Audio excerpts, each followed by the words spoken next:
Good morning. I welcome you all in this, I would say different session, and I say different session because I think it happens for the first time in the history of IGARSS. We bring GEO closer to GRSS, GEO, the Group on Earth Observation, to the Geosciences and Remote Sensing Society. And this is the special Technology, Industry and Education session of IGARSS 2025. My name is IGARSS. I am Research Director of the National Observatory of Athens, and I have been honored to moderate this session. And with me, I will introduce you one by one later, while they're taking the floor to speak, esteemed colleagues from GEO community and GRSS community. What is the reason of this session? It's actually that GEO and GRSS, they are acting in the same area. It's the Earth observation, remote sensing, processing of data, developing science, mainly the GRSS community, and applying the science into the development of products and services, especially for the stakeholder community across the entire value-adding chain of GEO. So we said, okay, why having these two worlds distant one another? Why not bringing the two worlds together so that the exchange, so we find possibilities, synergies, so that both communities, GEO and GRSS, work towards the green and digital transition, which is actually the scope of the day, which is the main actually action towards a sustainable and green community. Having said that, I welcome you all in the session, in this forum session, which we have entitled Advances and Applications in the Earth Observation for Sustainable Development Goal, Accelerating Earth Intelligence in the Context of GEO. So this is the structure of the session. There is two parts actually. One part is 5-minute presentation for each one of our experts, speaking on GEO, on regional GEO, on GRSS technical committees, GRSS education program, and also one of our colleagues from the Digital Earth Pacific will explain more on the local needs. This is actually the presenters and the panelists in today's session. Thank you very much, dear colleagues, for actually accepting the invitation to be part of this. For those who are not very familiar about the GEO, the Group on Earth Observation, let me just very briefly say that this is a global alliance of more than 100 governments all over the world and 150 participating organizations. One of these organizations is the Geosciences and Remote Sensing Society. We are all working together, all this big community working together towards creating an all-inclusive, user-centric approach to planetary care. The Group on Earth Observation has actually one main goal, together with the stakeholder community, with the end-user community, to co-design and co-create the so-called Earth Intelligence. At the same time, the GEO is implemented through its work program that was approved in the last GEO ministerial in May 2025 in Rome. Is structured around some thematic focus areas, the so-called focus areas, which are very similar to what I explained before for the EuroGeo. So you see that the global GEO and the regional GEOs have very common thematic areas they are acting on. The GEO focus areas are agriculture and food security, water and land sustainability, ecosystem biodiversity and carbon management, disaster resilience, climate, energy, urbanization, and One Health. And this is how the GEO Work Program actually is structured today. The GEO Work Program has the cross-cutting actions, which are the GEO enabling mechanism and the GEO conveners. These are considered them as cross-cutting actions that are for the support of the vertical pillars of the GEO Work Program. What the vertical pillars of the GEO Work Program are actually the so-called initiatives and flagships. Consider them as big projects in the thematic areas, in the thematic focus areas of GEO. And these projects actually, they are from the conceptualization phase up to the prototyping and to the operationalization phase. This is what we call research to operations.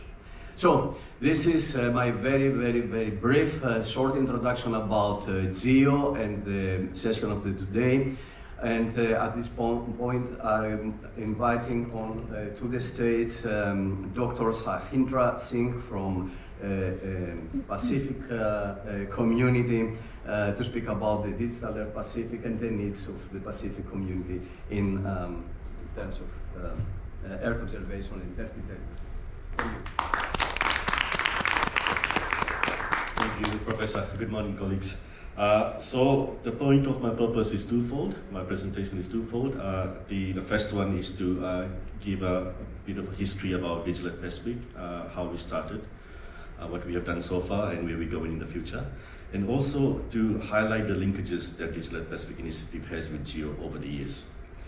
So, like I said, I work for the Pacific Committee, and just to give you a bit of context what the Pacific Committee is, we are the principal scientific and technical organization responsible for 27 member countries. So all the little dots and islands that you see in the middle of the Pacific Ocean, we are helping them in building their technical capabilities. And we work across a wide range of thematic areas. So everything from fisheries, health, education, energy, land resources, public health.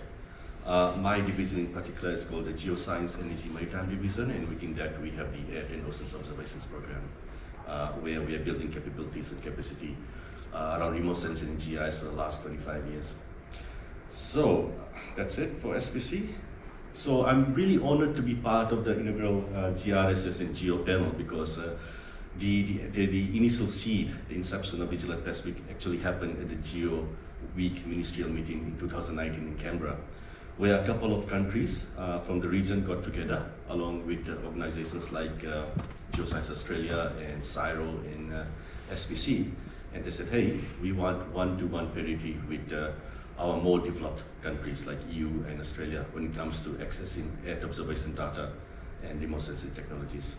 The countries said that we know that there's been a consistent capture on a weekly and fortnightly cadence from sensors like Landsat and Sentinel over the last 3 decades, but there's no way we can access it or even do analytical products on top of it because we lack capabilities, infrastructure, skill sets, internet bandwidth, whole range of reasons, right, why the Pacific is behind in mainstream Earth observations in decision making. So they wanted to use Earth observations to solve some bespoke challenges that we face within the Pacific, mostly around climate change, sea level rise, food security, water security, disaster, risks and hazard. So they gave SPC the marching orders and they said, go back and replicate the success of Digital Earth Australia in Africa and build something that's fit for purpose for Earth observations within the Pacific. So that was 2019, and then we went back.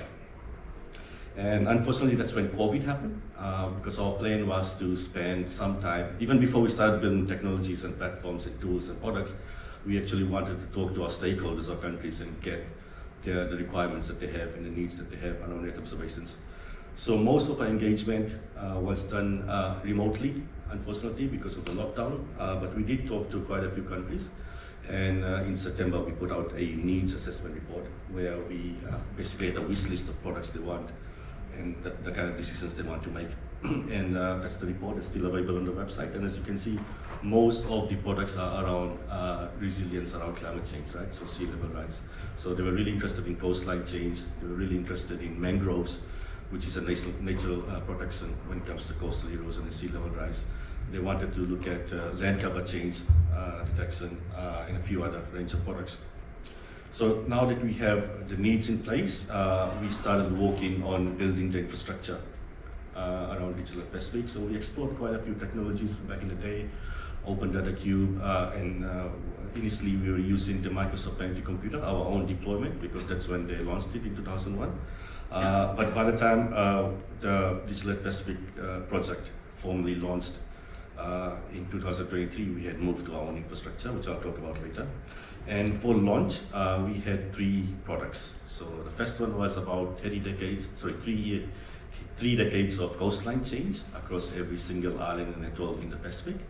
So we have a cloud-native infrastructure in, we like to call it the clean room infrastructure architecture because it's not based on any existing initiatives right now. which was built just for the Pacific Island context and runs in AWS. And our goal is to build products that feeds into the wider UN SDGs and also within our own internal Blue Pacific strategies. Then we provide a wide range of services. In addition to the 3 products that we have for launch, we now have things like intertidal fractional cover, SDGs, Pacific climate parameters, and a few other things that's in development. And we have also built a steering committee around Digital Pacific, and that includes about 9 countries and other agencies such as GEO, Geosciences Australia, CSIRO, CEOS, NASA, and a few others.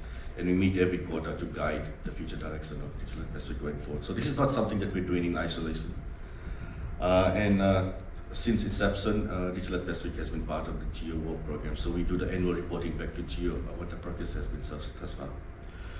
However, in addition to the infrastructure and the technology and the products, I would say 50% of the focus is building the capabilities and the capacity within the Pacific Island countries to really uptake and mainstream Earth observations as a day-to-day decision-making tool.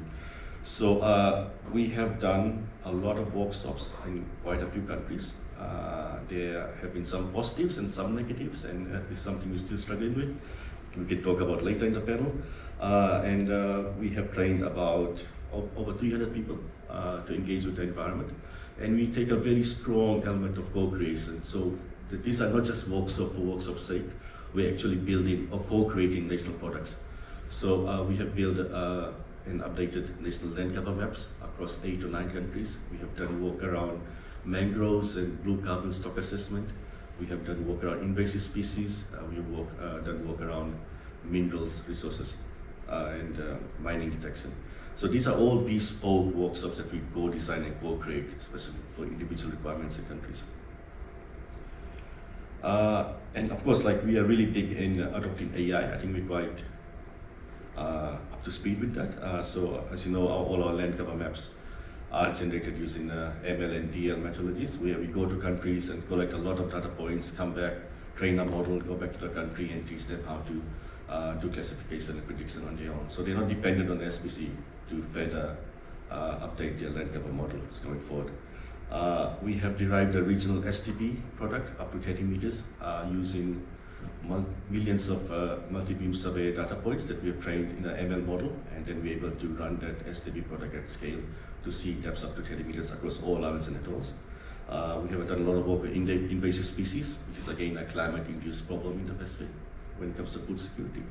And we're exploring things like vegetation height, which is very critical for biomass and blue carbon stock assessment, because at the moment we only have data for extent and density, not the height of vegetation and mangroves and forests.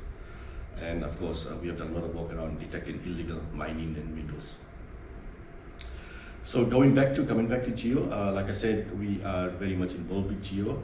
Just a couple of weeks ago, we had the GEO LDN Regional Dialogue Forum in Suva, where we got a lot of participants from EuroGeo and also from countries to talk about how we can use Earth observations to solve some of the LDN challenges. Digital Pacific, again, is part of the work program within GEO. And in the Rome meeting earlier this year, our Director General was also, he received the GEO Lifetime Achievement Award for the work he has done in Digital Australia, Africa, and now the Pacific. So that's it from me, and please look at our website to see the products we have developed, and also if you want to see the methodologies that we have used, all our source code is on GitHub. Thank you very much.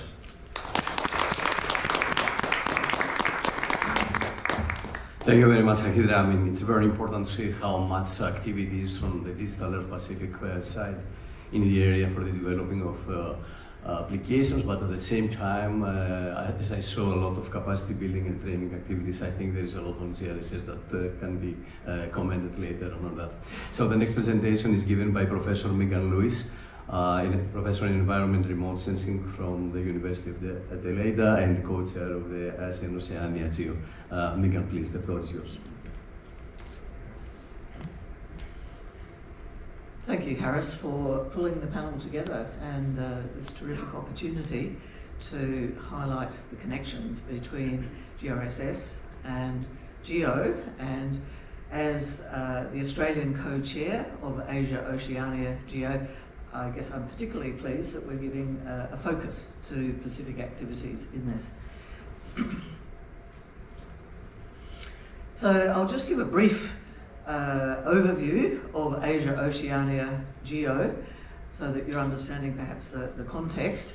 Harris gave a brief introduction in talking about the 4 regional GEOs within GEO. So the Asia-Oceania Group on Earth Observation is one of those 4 regional GEOs, and you can see from the map at the bottom there, and imagining the region, it is huge geographically, and there's a huge diversity within it, from mountains to major river basins, major continents, arid environments, and then the vast oceans within which there are many nations, territories, and so on.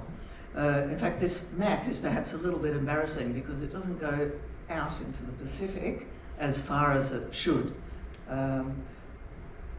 Perhaps the biggest part of our region is Oceania and the Pacific.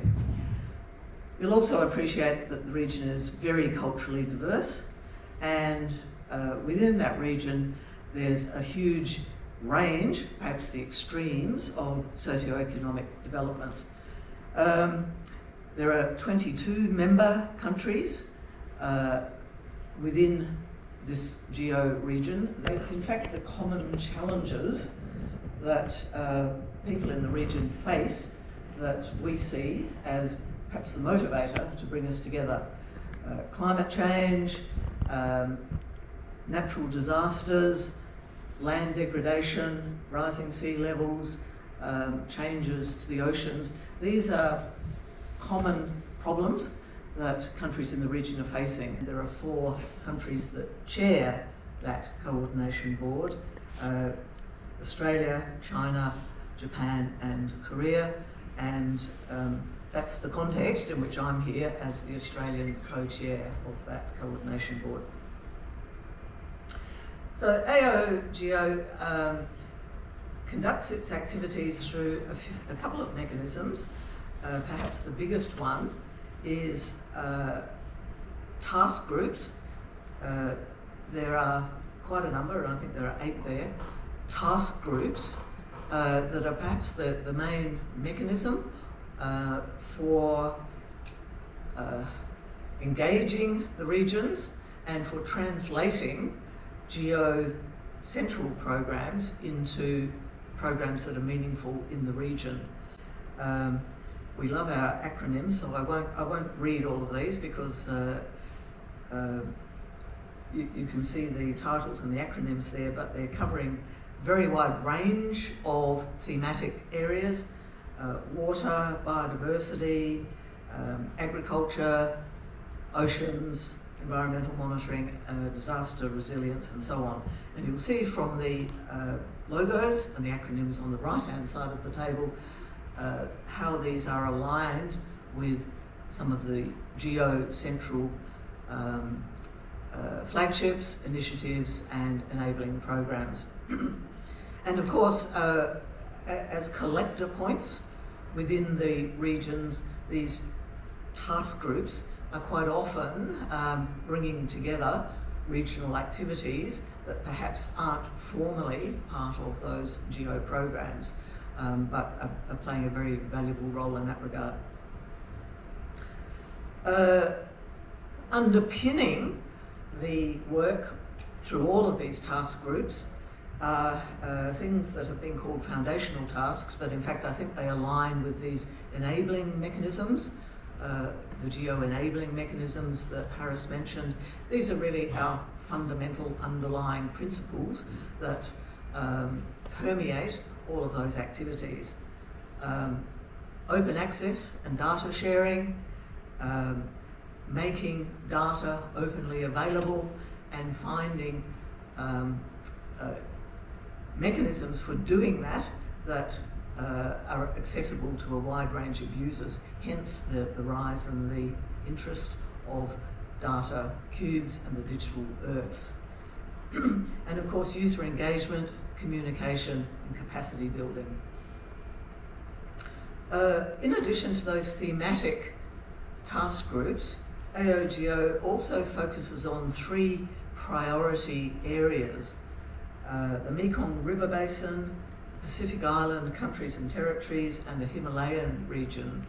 And the idea here is to integrate or bring together many of those thematic interests, and to focus on those regions in terms of their unique needs, capacity building, and to try to develop solutions that are unique to those. So again, they're cross-cutting interests. The main activities of the group are annual, or almost annual symposia. These have actually been running for a very long time, and I think the symposia predate AOGO. This year we'll be holding the 17th symposium. It'll be in Bangkok, Thailand in October this year. Last year's symposium was in Tokyo, Japan, the photograph there. Also, AOGO runs annual workshops. The most recent workshop was in Kunming, China, earlier this year, and the one prior to that was online. I might also point out that early on, these workshops were a fabulous forum to bring people together, exchange ideas. COVID certainly introduced some challenges there, and so these activities continued online for several years, and it's only in last year and this year that they've been able to resume face-to-face meetings and get the benefit of those. Also, AOGO and some of the countries within the group have been running international capacity building training workshops, and the most recent one was in Bangladesh earlier this year. So against that backdrop, or that overview of AOGO and its activities and so on, I'll come back to the theme of this session, which is the relationship between GRSS and GEO through the particular focus or interest on the Pacific. Sachin has given us a terrific introduction and overview to Digital Earth Pacific, which is partway down that list there, how that's developed, has brought people together, and is now quite a focal point for delivering geospatial data and for capacity building and so on in the region.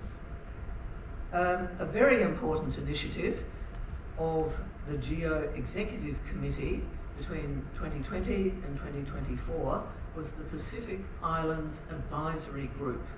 I call it PIAG, others call it PIAGE.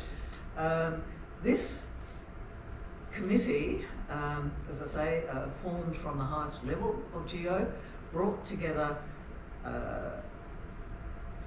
a range of countries within the region and a range of organisations within the region, and most notably in this context is that GRSS was a very important player and driver in that committee, and that's thanks to Professor Tony Milne, who's here. He was the GRSS principal to GEO, and I think in that role prior to Harris. And so he was very active in that role. We could probably run a whole session on the work that took place in that committee, where it is or where it got to, and what is happening since then. So perhaps if we come to questions about that, we might ask Tony to perhaps comment on that. I understand also that there have been quite a number of GRSS GEO projects over the years, and so our speakers will highlight some of those, and again, some of those have been particularly focused on the Asia Pacific region. An example of a forum that brought many countries and organisations together was the Oceania Geospatial Symposium that took place in Noumea 2022. GEO and GRSS were core supporters and partners in that symposium, and that laid a lot of groundwork in terms of building partnerships between countries and starting to lay the foundations for some projects that would involve many partners through the region. So I guess a theme through a lot of these activities, and certainly an important aspect of the Australian contribution to these activities has been supporting and increasing GEO membership of Pacific and small island developing states. We're focusing on Oceania and the region now, but rather embarrassingly, of those 23 member countries, we have only one from the Pacific to date, Tonga. And very recently, only in the last year or so, the Maldives in the Indian Ocean joined GEO. So while we recognise and are trying to support awareness, capability and interest in those countries joining GEO and becoming part of the partnership, we have a long way to go. I think the other thing that has already been highlighted by Sachin and will come out of the other presentations is that there are many players, many contributors, multilateral collaborations, and we really need to work together to build and enhance capability. Not one organisation can do this, and top-down isn't going to do it. We really need to work together as a community. So I'll finish there. These are perhaps the seeds for some discussion later on. Thank you.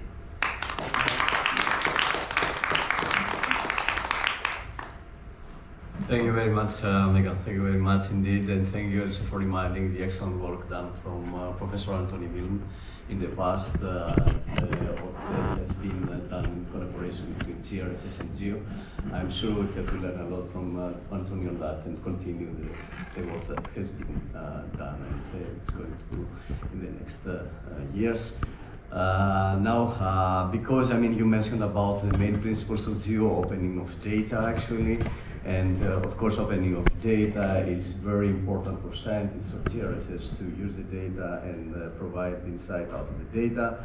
So at this point I'll give the floor now to the GRSS colleagues, first to Irena Hansek and then to Claudio Parcello, to speak about the technical committees of REACT and EIDF, and how the data could be explored and could be exploited further for the needs of the GEO community. Irena, the floor is yours.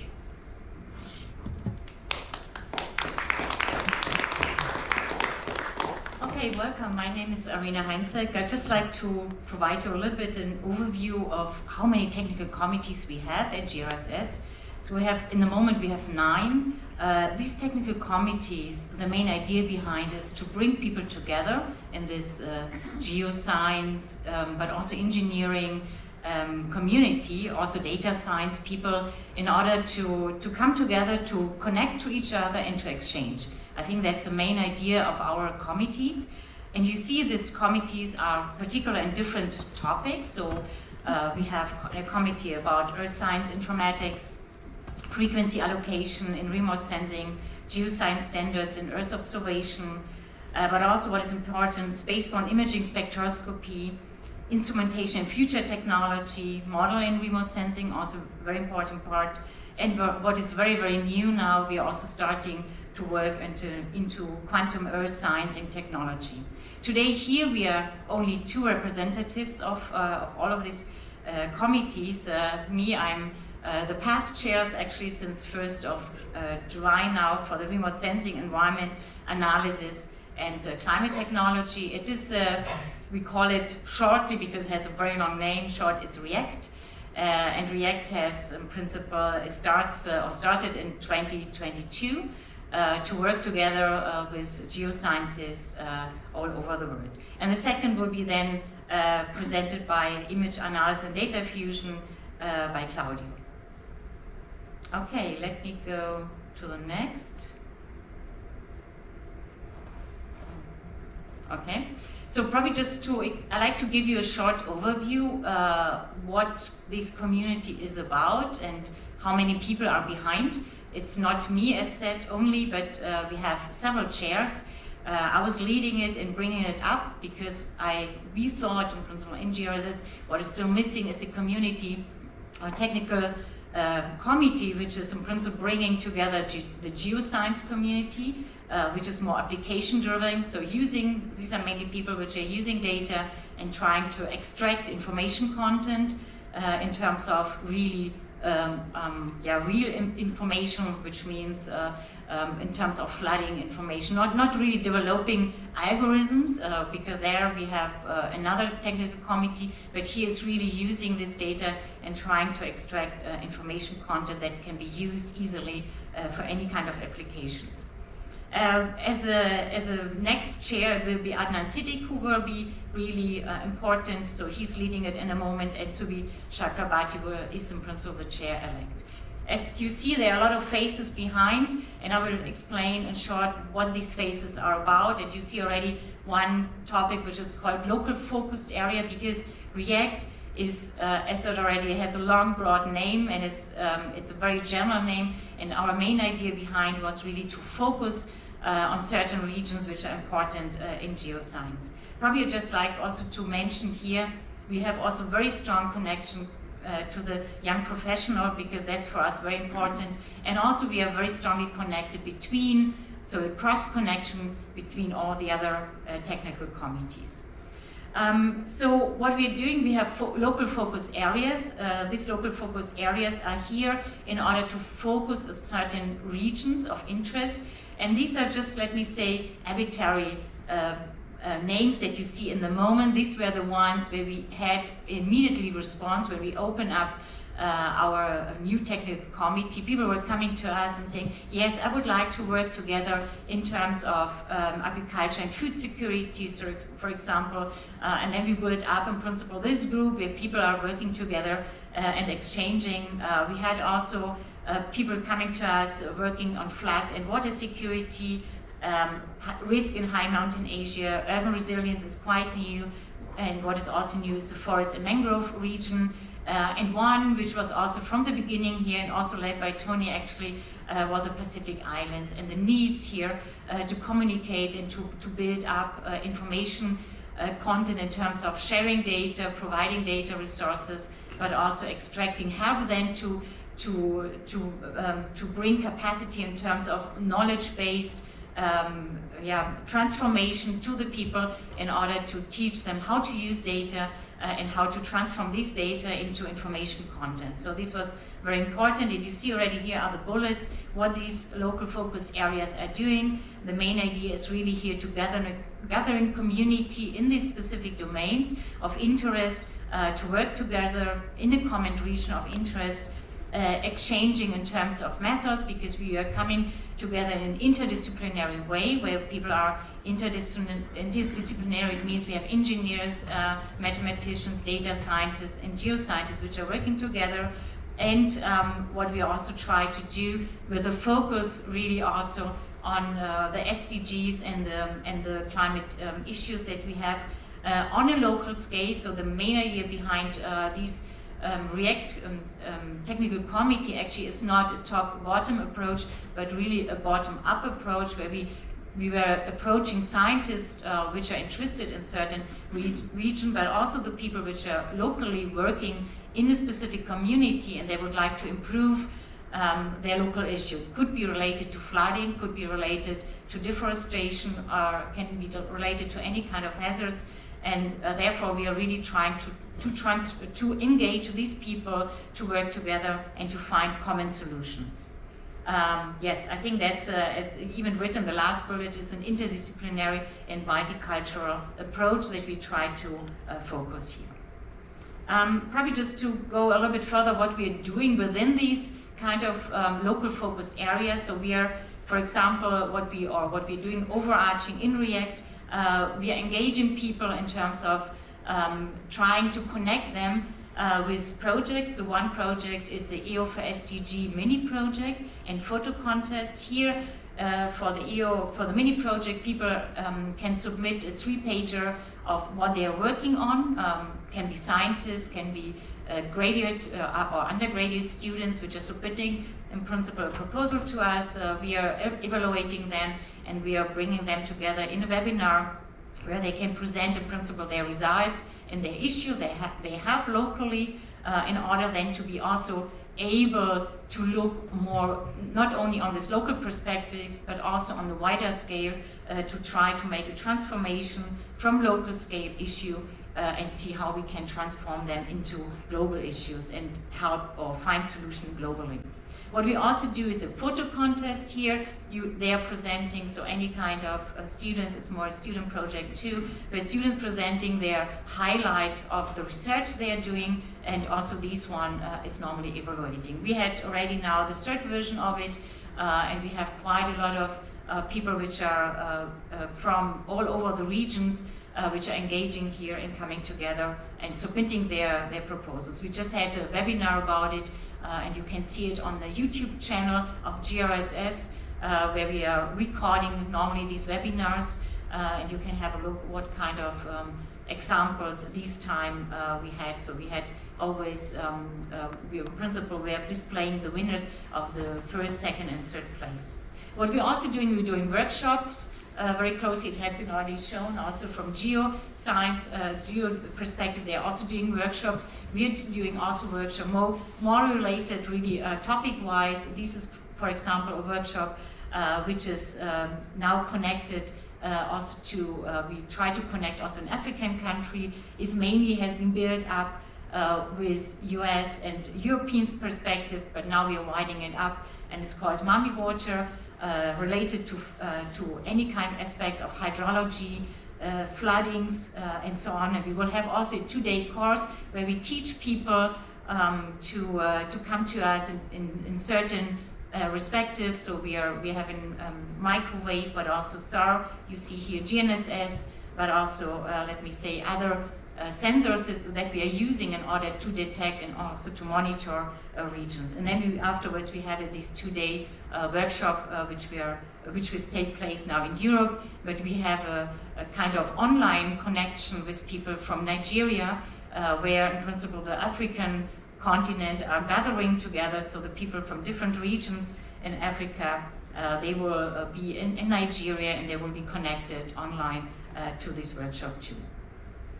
Yeah, what we do in addition is also summer schools. These are topic summer schools, so some summer school related mainly either using optical sensors. Here in this case, one summer school will be in November in this Australian region about urban resilience. It's a course which is a student course again, and the second course is a SAR course where we teach people how to use SAR data, and this will be connected to a workshop in Japan which is called AP Summer. And in addition also, let me say here, during the conference, we are also doing sessions which are related to what we are doing and how we bring people together. And you're really welcome to join our session, which is now on Thursday morning from 8 to 9:15, and it's called Remote Sensing to Quantify, Monitor Earth Dynamics in Support of SDGs and Climate-Related Impacts, Methods and Applications. We had already a gathering on Monday evening where we were coming together to discuss what we should improve in our consortia, what are the next tasks to do, what are the applications we need to trigger or to focus on, and this is in principle what we do. And if you're interested, you just can also again scroll a little bit our webinars. We have a lot of webinars in very different topics, from wildfire, ongoing hydrologies, as you see here, but also using smart system for agriculture in the agriculture domain. So please, if you have missed them, you can go to the YouTube channel of GRSS and you will find these presentations there. I'd just like to go now a little bit what is the connection to GEO in the moment that we have. So we just started. I mean, we have not so much connections before with them. So we started in principle since 2024 to be within the one working group which is called EU4 SDG.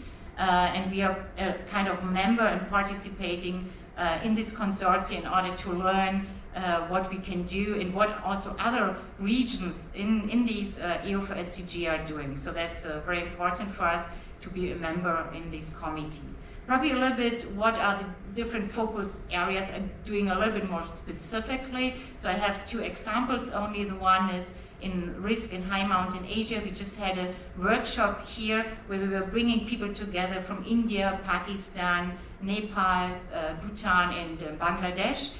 These are all students, PhD students already in a higher level, and we were teaching them how to use radar data in order to extract information content in terms of deformation, landslides, and all these hazards that are occurring in a moment due to climate warming. We have very, very strong erosion and ongoing in these high mountain areas. A lot of floodings ongoing because due to this warming up of the glacier and the melting, and therefore we have a very strong instability, let me say, of these regions. And this is what we taught them, and we went also in the field talking to local people, connect to them. So the scientists, so the students were connecting also to local people to listen to them, what their main problem is. And this was a very, very nice example of how interdisciplinary but also multicultural you can work together without any kind of issues. So that's, I think, was a very nice example. And these are mostly, I mean, this is now very an example on this domain, but we have this also in the other regions where we are focusing in the moment. Coming back to the Pacific Islands and the territories in general, so our suggestion actually really probably to GEO is, how we could potentially connect is really over education. So what we can really bring up is educating people, bringing knowledge transfer. This is important because we are working in remote sensing, so that we are the remote sensing people. This is what we can do.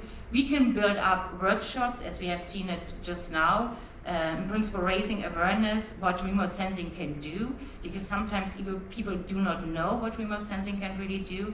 Building up also science citizenships, which means that local people can also connect to remote sensing in order probably to deliver kind of apps or applications where they can really connect and see where they're located and where something is happening, potentially a hazard or a flooding.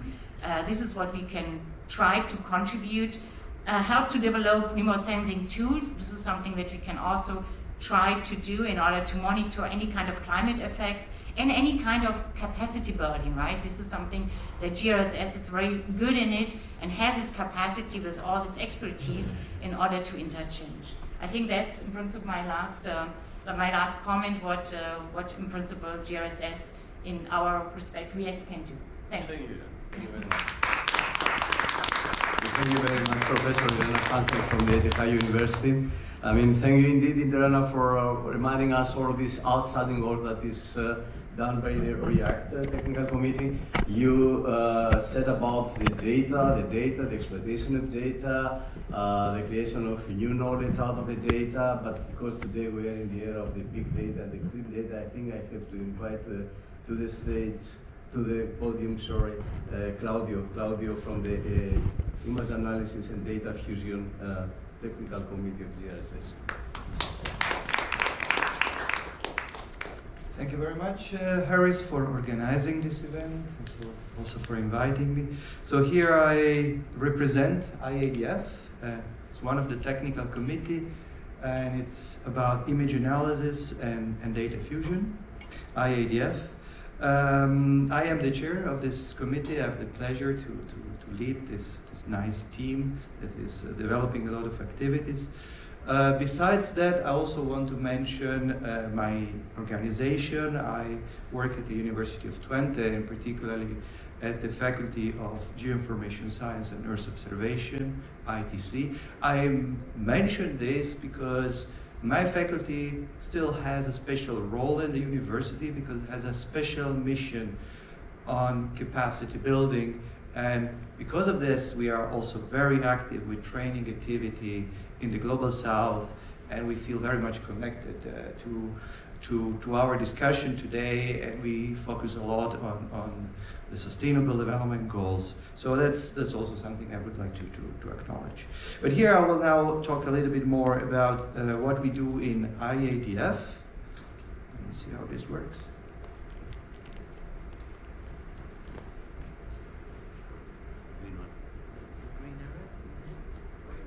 Okay, good. Sorry. So IADF is a global, international, multidisciplinary network for geospatial image analysis and data fusion. We are, and our members are experts in machine learning, deep learning, and data fusion, signal processing, and so on.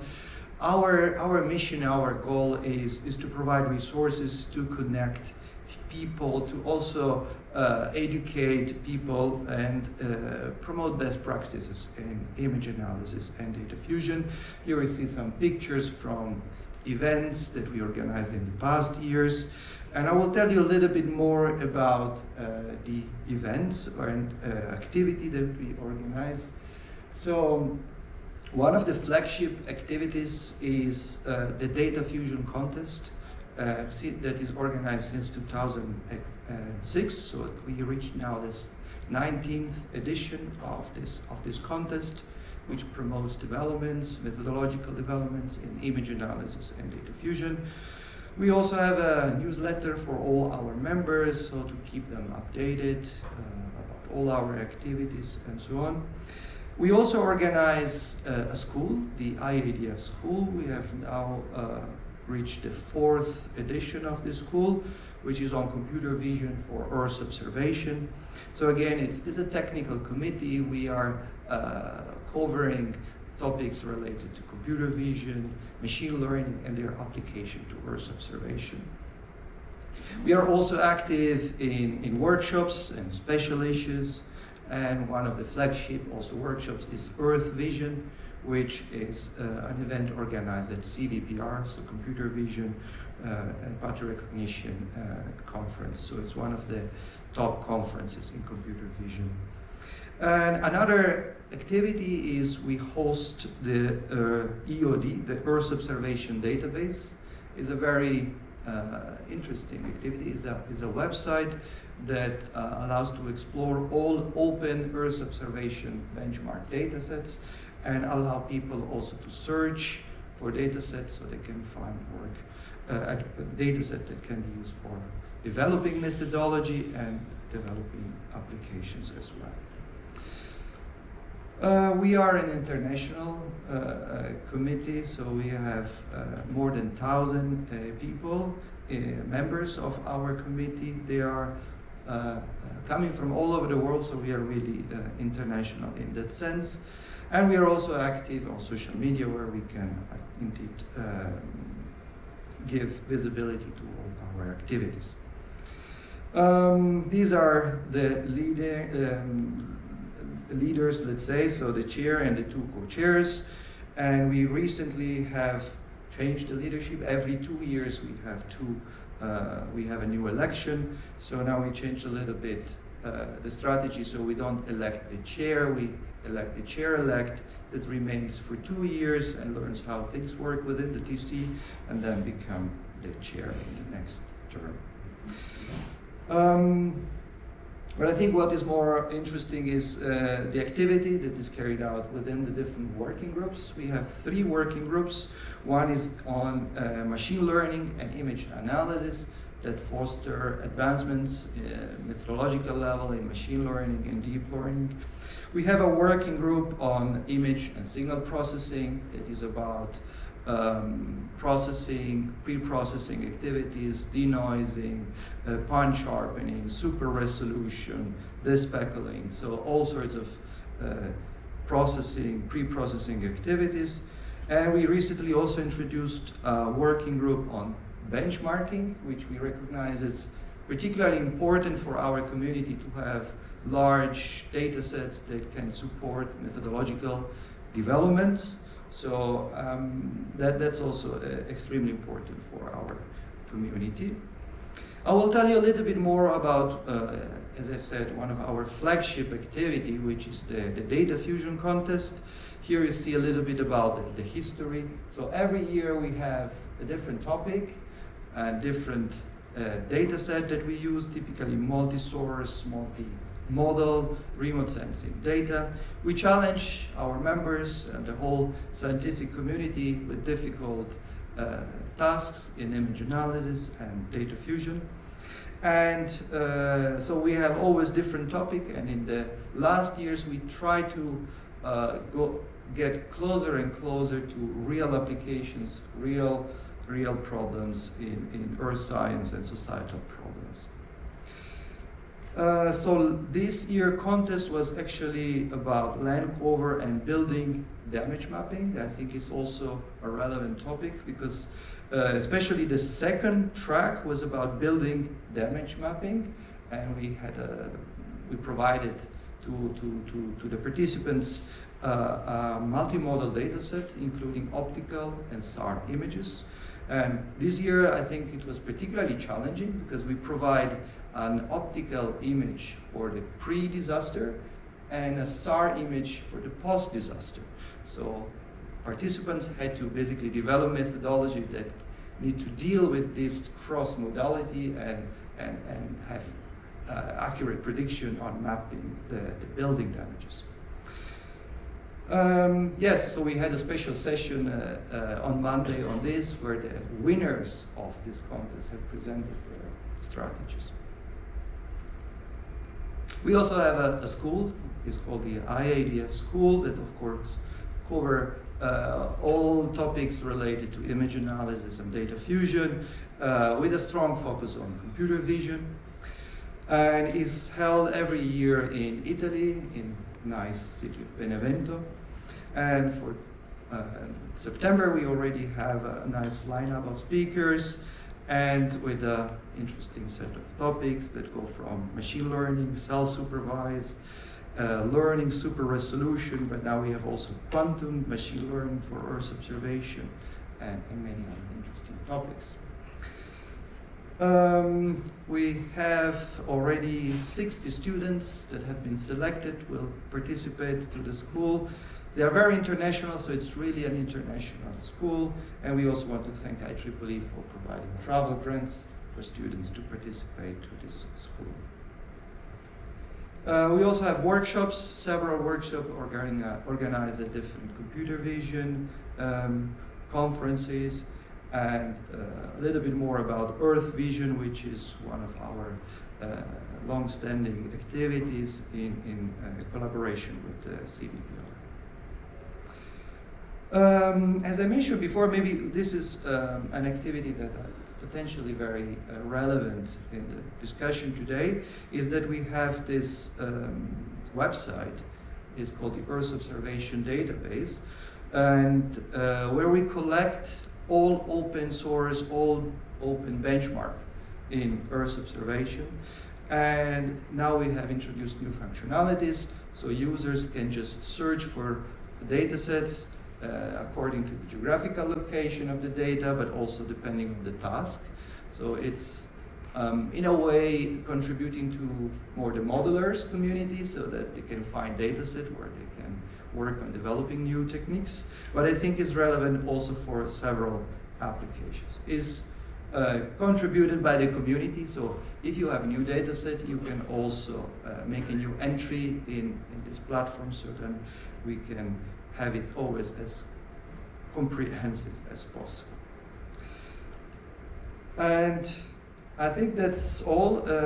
I think these are some new activities. We recently launched a new activity to develop a collaborative platform to actually allow the community to curate machine learning datasets. So this is something we are still developing within the VEDA NASA system, and it's a platform that should allow all members to work together in producing annotation, training machine learning model, running the model, and with an approach which we call data-centric and human-in-the-loop, collaboratively and interactively produce mapping results and geospatial products. I think with this I'd like to conclude. So, and this is also, you find some information if you want to join, if you are not yet a member of IADF, it's for free and you will receive some information through our newsletter. Thank you very much.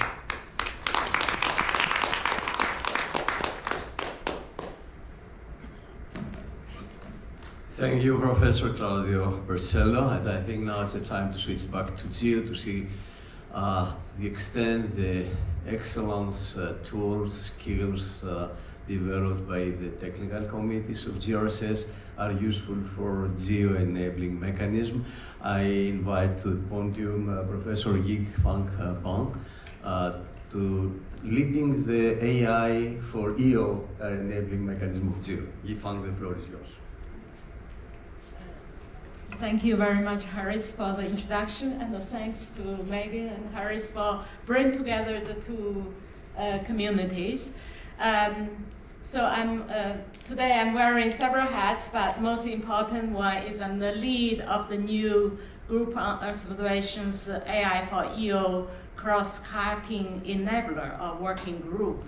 Actually, the tie has already started, and Claudio is the co-lead of this initiative. Thanks to Harris as GRSS principal recommended, and also Paula Gamba, the IEEE GRSS past president. So the two community has already sort of start working together, but this initiative is very new.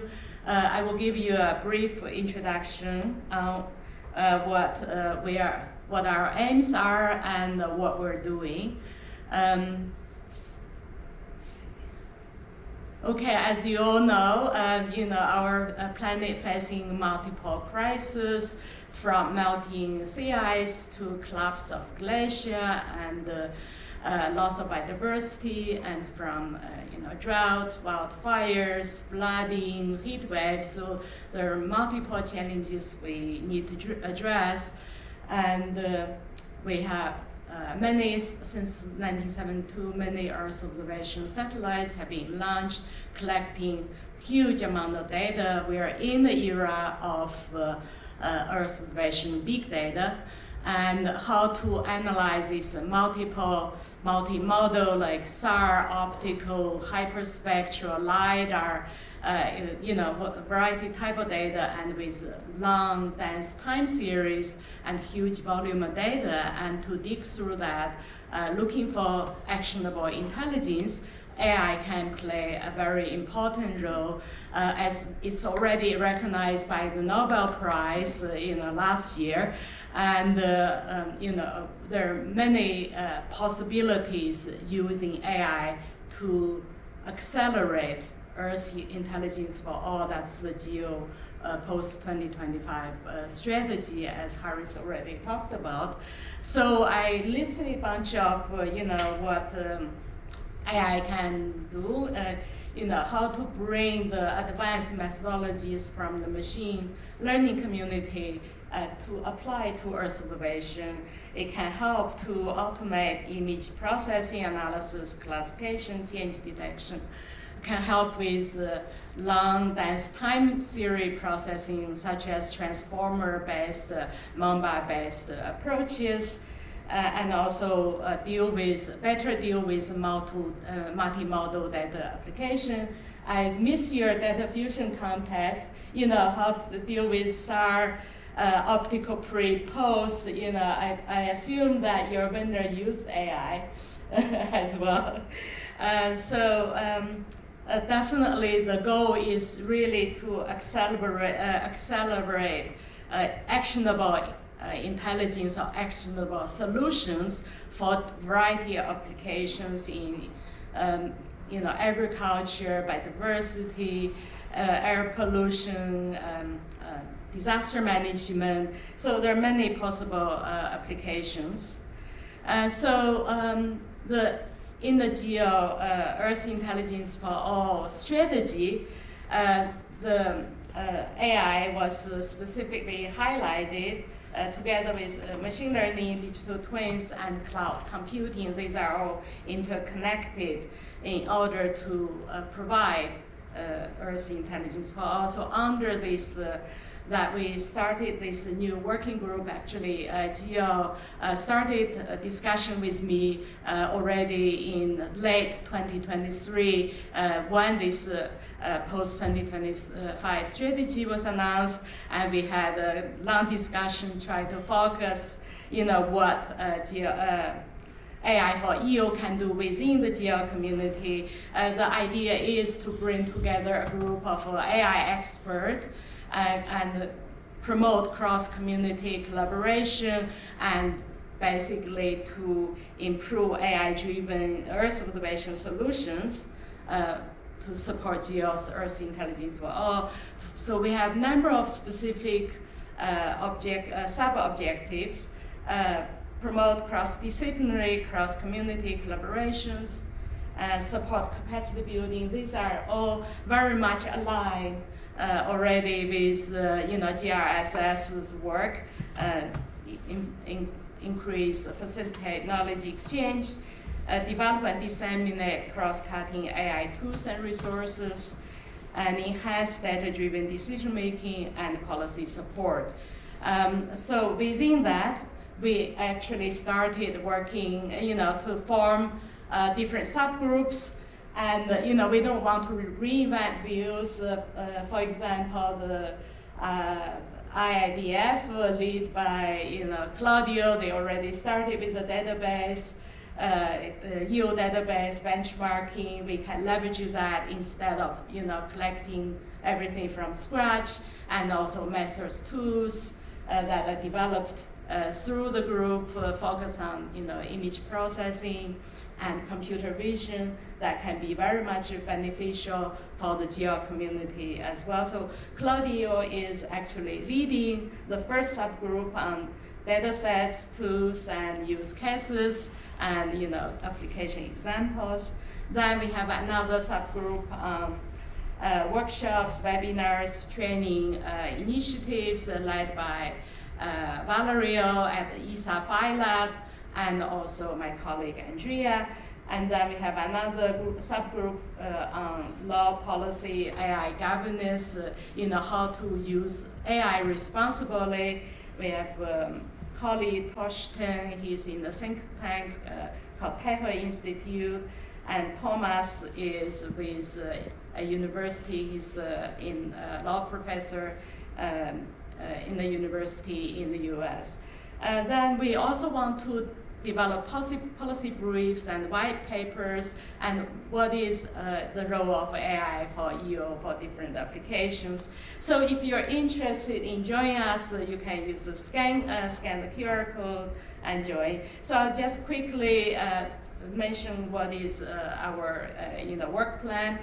We first to report on what's the current state of AI applications within GEO. We did a survey, we already finished this. We have some ideas what's happening. Actually, it's already being used by many thematic groups and application areas. And promote sharing data sets, reproducible AI-driven tools, and support the GEO Work Programs that uses AI and organize impactful events. I will give some examples. Training workshops, webinars, etc. And also looking at responsible use of AI and digital sustainability. Not really everything should be solved by AI only when it's necessary because of the consumption of energy resources that we don't think about. The training of huge AI model, it's a lot of environmental cost as well. And we liaison with relevant AI groups within GEO and beyond, and leverage their existing outputs so that we don't have to do everything ourselves. So just some examples what we've been doing. We're very active in the ESA, NASA International Workshop on AI Foundation Models for EO. I was at the opening panel, and also we run a Pangea training session. We give talks. Pangea is a global and inclusive benchmark for geospatial foundation models. We basically evaluated all open foundation models using global data sets within different applications, from wildfire to flooding to agriculture, biomass, etc. So many applications. So definitely, we want more data and application areas from the global south. If you look at the data sets, it's very heavy on the global north. So we want contribution from Pacific Islands, from AOGO and other communities in Africa. So we very much welcome your contribution as well to help us building, more improve the distribution of data sets. We have a bias here. Then we also were at the GEO Global Forum on the Earth Observation AI session, and also recently at AI for Good Global Summit. So there's big interest in using AI in Earth observation in a variety of communities. And so linking up with other group, we already talked about Claudio has been a co-lead, and he has given an introduction to the group on the IDF activities, and also your data fusion context and summer schools. So this is already being disseminated to the community. We also invited the newly established ITU, UNEP, WMO Global Initiative on Resilience to Nature Hazards through AI Solutions. They have very much activities on nature disasters using AI, so we can use their resources.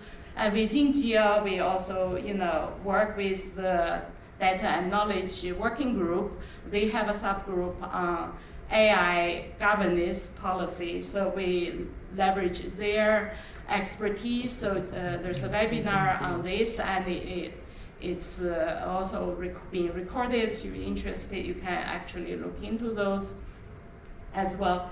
So welcome to join GEO AI for EO, helping us to accelerate actionable solutions using Earth observation. So thank you very much.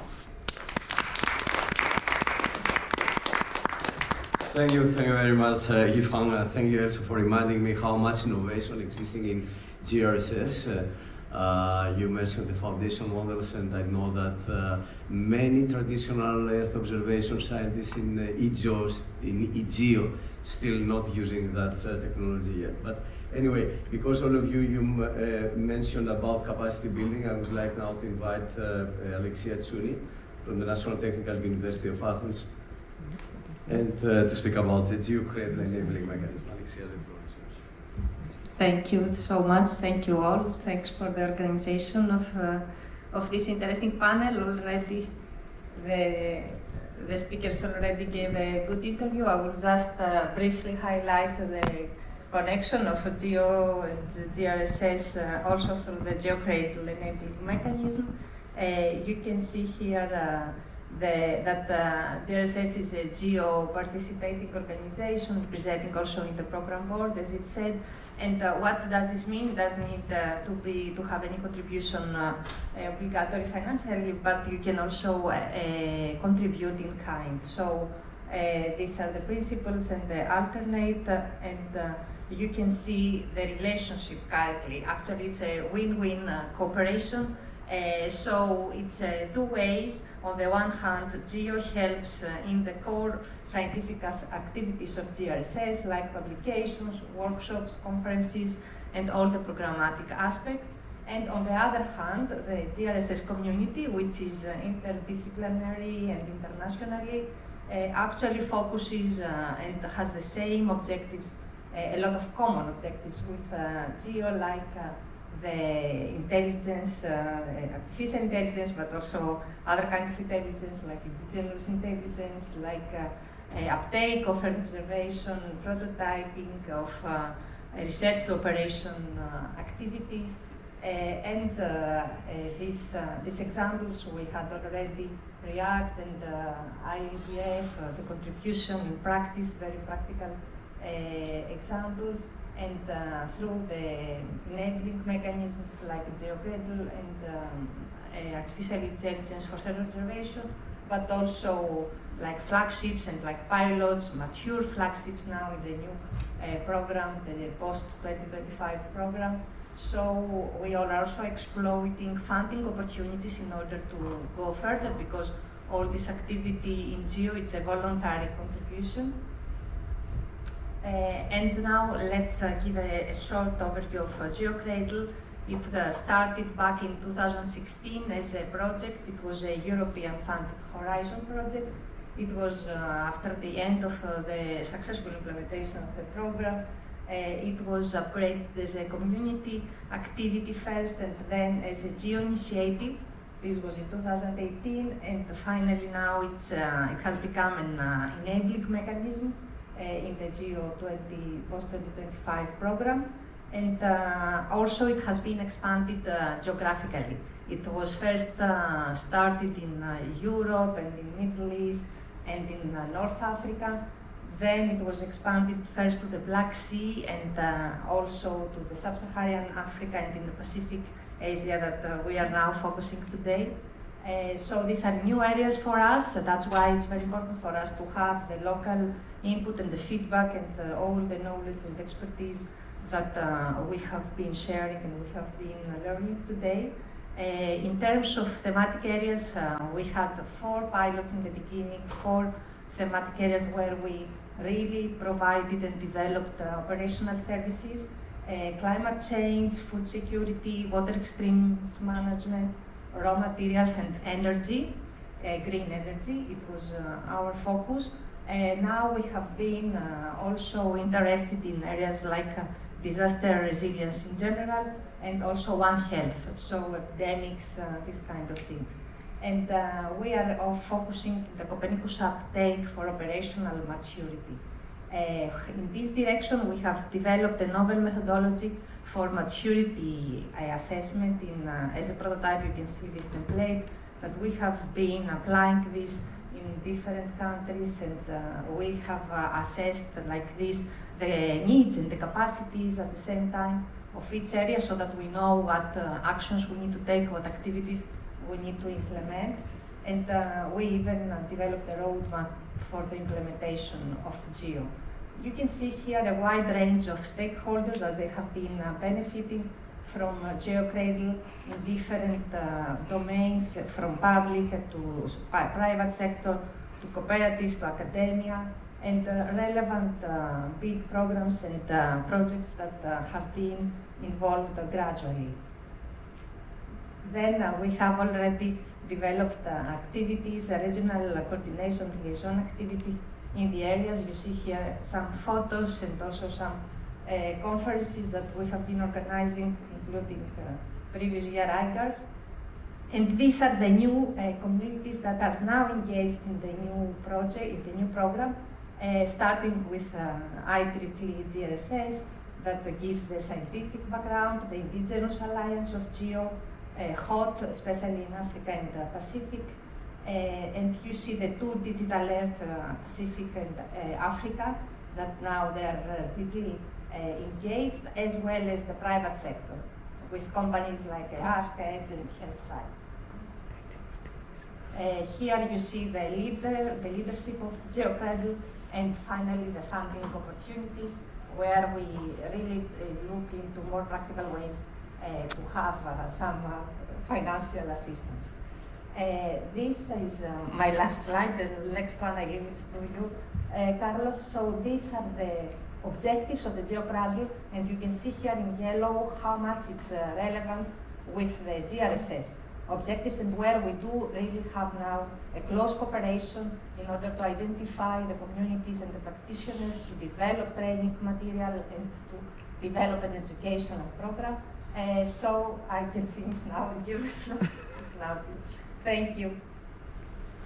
Thank you, Alexia. Thank you very much.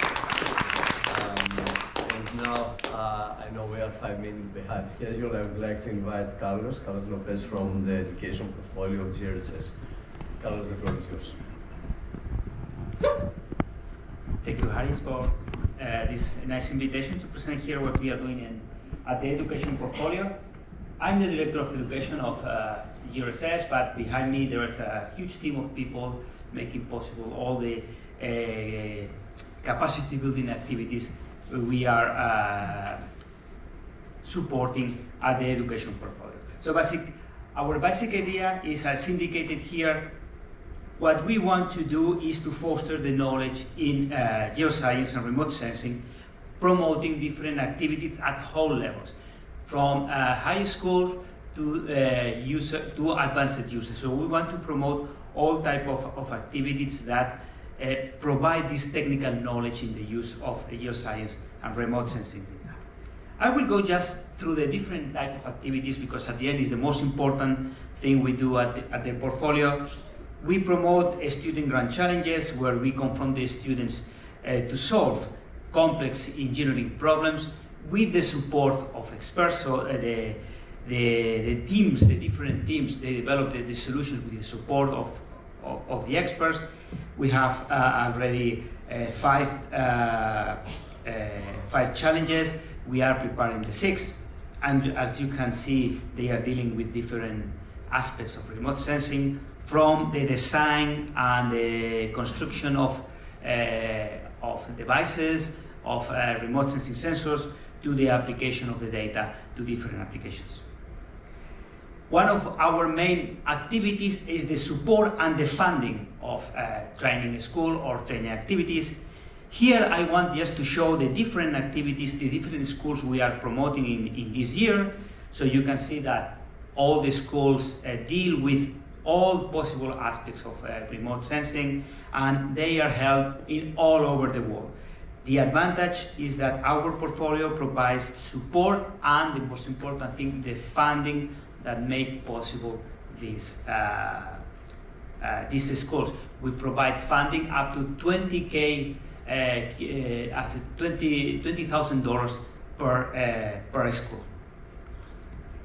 Here you have some example. Already Elena and Claudio, they have presented some of the schools we support in collaboration with the different technical committees of GRSS. But also we have other activities in which we support high school and undergrad students. Here I would like to just show 2 of the examples we are supporting. We are basically supporting the Science Olympiad in the US. We are supporting also training activities in Kenya. All of them, basically our role is to provide the technical aspects in remote sensing that can be presented to these high school or the undergraduate students. Another very important thing we are doing, which is basically running behind, is we provide the certification of the activities, which for some of the students is important to put these activities on their CVs, to valorize these activities. So we provide all these different tools that make possible this certification at the EEE level. Another of the activities that we are supporting is the attendance of people and especially students to the different conferences. For instance, in this IGARSS 2025, we have supported almost 200 students with different types of grants. And here you can see the distribution of the students.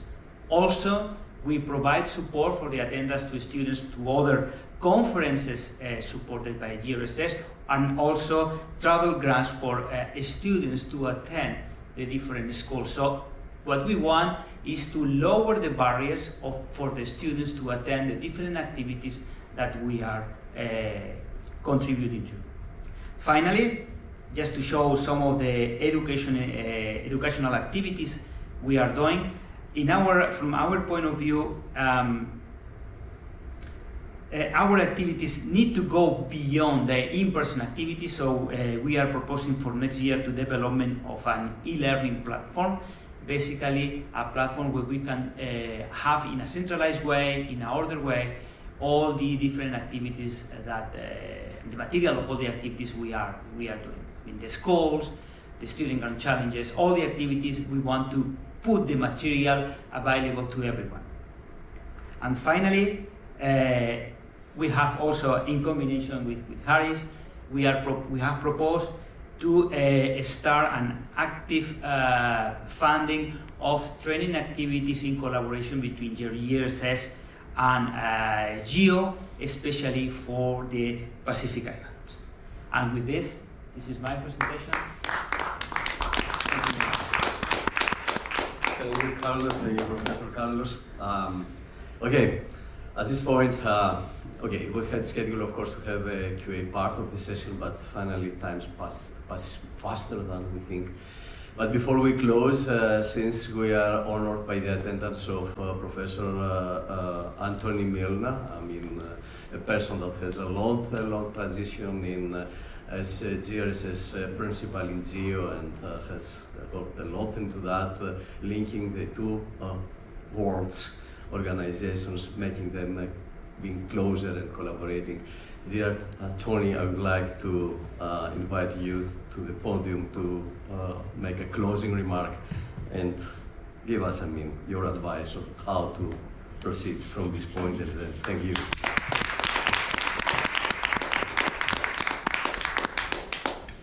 Well, I have to confess I haven't had time to write my outline because I just been asked 10 minutes ago to make a couple of closing remarks. And the first one, I want to compliment the organisers for the panel that's here because it's opened up the whole area of the Pacific. Do you know the Pacific area that we're talking about here is 3 times bigger than the European continent? At least, more than that, right? It has more than 22, 23 Pacific Island countries and territories. And apart from the indigenous areas, you've got the French influence, you've got the British influence, you've got the Australian guerrilla that they talked about the other day in one of the meetings, all wanting to make a contribution to what's happening there. Let me make just a couple of comments. In 2019, it was mentioned that the GEO plenary was held in Canberra, and the Pacific Island Forum, which is the political organisation of those PICs or Pacific Island countries and territories, came to GEO, and I was very happy to be in GEO at that time, and they said, look, please help us understand how we can use better the resources of remote sensing in the Pacific Islands. We have a number of problems, right? The problems is the satellites go over and they close them down because they want to recharge their batteries, and so we've got trouble getting data. So there's a plan we should go to CEOS with and help. The islands are fragmented, right? They speak different languages, right? And so that's a problem of isolation and deal with them. So there were these sorts of issues, and it was an advisory committee just not to tell them how to do it, but what we could do to assist. And this is where GRSS came in, because you've heard the resources that GRSS have here, that if we can harness them in a realistic way that meet the conditions of the Pacific Islands, right? If you've never been to the Pacific Islands, please take the opportunity to visit them. One of them, because they're great places to go, but you'll find that the cultural, societal environment is totally different than what you necessarily understand. And so one of the first things we had to do with this Pacific Island Advisory Group, that was the committee that GEO set up in response to the political arm of the Pacific Island countries asking, was to say, hey, how do we do this? How do we involve the local people? Now we're very fortunate because SPC, that you've heard about, and SPREP, which you haven't heard about, but which is the environmental agency, which is tasked with environmental change, particularly climate change and weather, etc. And the University of the South Pacific. Now the University of the South Pacific has 13 campuses, right, on some of these island countries. It has the best internet and web connection of anything in the Pacific area, right? And these 3 organisations that I just mentioned come under the auspices of the Pacific Island Forum and supported them.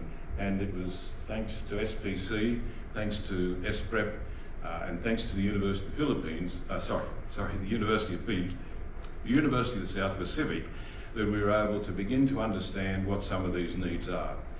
And we're moving along these lines to bring GRSS resources to help our colleagues in these places resolve some of the problems of using remote sensing. Not going in and doing it for them, and not going in and just showing them and moving out, but trying to create an infrastructure to help them sustain and work through the problems that they have. Let me just give you one example and then I'll finish. Cook Islands came to us and said, look, we've got a problem. Land, we have no DAMs, we know nothing about our land. Flooding comes regularly. Our agricultural fields are increasing in salinity because of the higher tides. Our settlements are on the edge of the coastal areas. They're being flooded. We need to resettle. We need to do something about protecting our agricultural fields and the forests. And GRSS has moved to bring together a series of resources that can be used and will be used in the next, hopefully in the next 12 months, to be able to use that to help these people. And there's only 35,000 residents in the Cook Islands, okay, but they suffer. And the whole of the region is suffering because of climate change. In my mind, and many people's mind, it's the area in the world that is really vulnerable at this point of time. And we two together, GEO and GRSS, have an opportunity to assist our colleagues and friends within the Pacific area, right, to do something to improve the use of remote sensing, spatial information, analytics, and that involves training, it involves probably workshops, it involves going and helping and doing things on the ground, but it's an infrastructural thing that we want to support. So please, if you can contribute in some way, contact these people. We're in the process of developing some ideas and moving forward in this decadal program that GEO has developed. So again, thank you very much to the colleagues from both organisations. Well, you're all GRS members, I know. I hope. If not, you better go and join up as a GRS member. But GEOs and GEO, thank you very much. You've presented great opportunities for our GRSS community to get involved and help within the Pacific Islands. And thank you again to our chairs for putting together this session. Thank you.